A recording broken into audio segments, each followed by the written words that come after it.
اب خدمت خلق ہم کس طریقے سے کر سکتے ہیں؟ خدمت خلق ہمارا جو بھی پیشہ ہے اس پیشے کے لحاظ سے ہم خدمت خلق کریں۔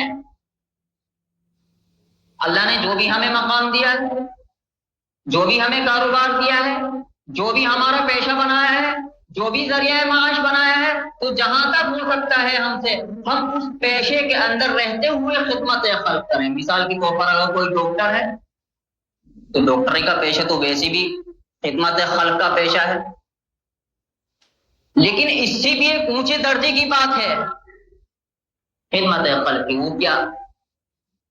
میں آپ لوگوں کو ایک مثال دیتا ہوں۔ میری ابھی کچھ دنوں پہلے ڈاکٹر سے بات ہوئی، ڈاکٹر صاحب سے بات، تو انہوں نے مجھے بتایا، بات کو سمجھنے کی کوشش کرنی، جس بات کی طرف میں لے جانا چاہ رہا ہوں شروع میں تو بات آپ کو ایسے لے گی یار کوئی بات ہی نہیں ہے، کیا بات بتا دی، لیکن جس بات کی طرف میں آپ کو لے جانا چاہ رہا ہوں پوری بات سمجھنے کے بعد آپ کو بات سمجھ آئے گی میں نے کیا کہا، کیا میں سمجھانا چاہ رہا ہوں۔ تو انہوں نے مجھے بتایا کہ میں جو دوا دیتا ہوں، دوائی کا لفظ استعمال نہیں کیا انہوں نے، میرے یہاں او پی ڈی فری ہے 2 لوگوں کے لیے، یہ لفظ انہوں نے استعمال کیا، میرا او پی ڈی فری ہے 2 لوگوں کے لیے، ایک مسجد کے اماموں کے لیے، دوسرے مندر کے پنڈتوں کے لیے،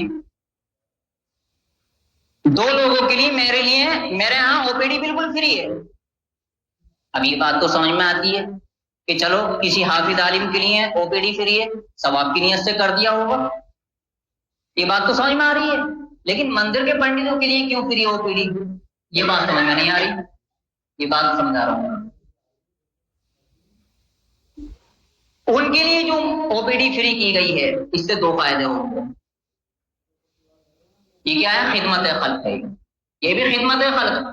خدمت خلق کے اندر ضروری نہیں مسلمانوں، جو بھی انسان ہو، جو بھی مسلمان، جو بھی انسان ہو، اللہ کی جو بھی مخلوق ہو، چاہے انسان ہو یا جانور ہو، اس کی اگر خدمت کر رہے ہیں تو وہ خدمت خلق کے اندر آتا ہے۔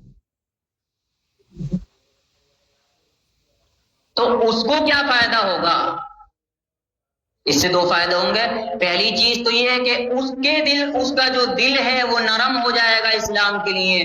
دوسرا فائدہ یہ ہوگا کہ آج جو ہم لوگوں کے درمیان میں ہندو مسلم نفرت پھیل چکی ہے وہ نفرت ختم ہو جائے گی، وہ نفرت محبت کے اندر بدل جائے گی، ہم لوگوں کے اندر آپس کے اندر محبت پیدا ہو جائے گی۔ آج یہی چیز تو ہمارے دلوں سے ختم ہو گئی، یہی چیز تو ختم ہوئی ہے۔ برابر میں پڑوسی ہندو رہ رہا ہے، ہم اس کی خبر گیری نہیں کرتے، پتہ ہی نہیں وہ بیمار ہے، پریشان ہے، اس کو دوائی کی ضرورت ہے، یا وہ بھوکا ہے، وہ پیاسا ہے، وہ کس حالت میں ہے اس کی کوئی فکر نہیں کرتے، جس کا نقصان ہم لوگوں نے بہت بڑا اٹھایا۔ نبی کی یہ تعلیم نہیں تھی جو آج ہمارا رویہ ہے۔ نبی کی تعلیم تو یہ ہے کہ اگر تمہارا سب سے بڑا دشمن جو ہے یہودی کہلایا تھا نا، تمہارا اگر پڑوسی یہودی بھی ہے، تمہارا پڑوسی اگر یہودی بھی ہے اور تمہارے گھر کے اندر اچھا سالن بنا ہے تو وہ اچھا سالن، ایک پیالہ سالن، ایک کٹوری سالن اس یہودی پڑوسی کے گھر بھی بھجوا دو تاکہ اخلاق کا مظاہرہ ہو۔ یہ چیز جب ہم لوگوں کے اندر آ جائے گی پھر یقیناً ہم نبی کے سچے ماننے والے ہو جائیں گے۔